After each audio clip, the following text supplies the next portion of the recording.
يا أهلا يا أولاد يا حلوين. أنا جدكم حكيم، وجيت لكم النهاردة بحكاية جديدة فيها حكمة هتخلي قلوبكم منورة.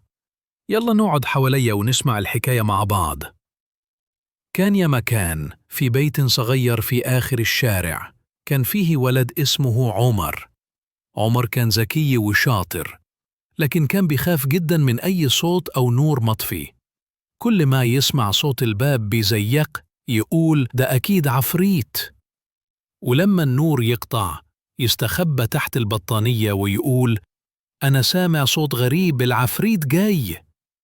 في يوم راح عمر ينام عند جده، وجده حكيم لاحظ إنه خايف، سأله وقال له مالك يا عمر؟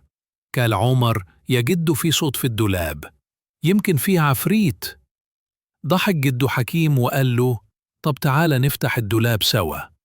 فتحوا الدولاب، لقوا لطة نايمة جواه. قال جدو حكيم شايف اللي بنفتكره عفريت بيكون حاجة عادية جدا.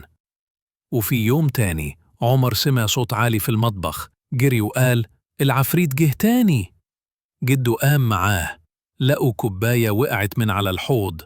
جدو بصله وقال كل الحاجات اللي بتخوفنا بنكتشف إنها ما فيهاش حاجة، ما فيش حاجة اسمها عفاريت، في حاجات إحنا مش فاهمينها فبنخاف منها، لكن الحقيقة إنها مش بتخوف خالص.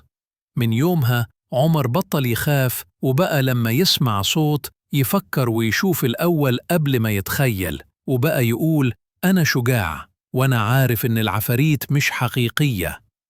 وخلصت حكايتنا يا أولاد. لو عجبتكم القصة ما تنسوش تعملوا لايك للفيديو وتشتركوا في القناة عشان تتابعوا كل الحكايات الجديدة. أنا جدكم حكيم وبحبكم كلكم من قلبي.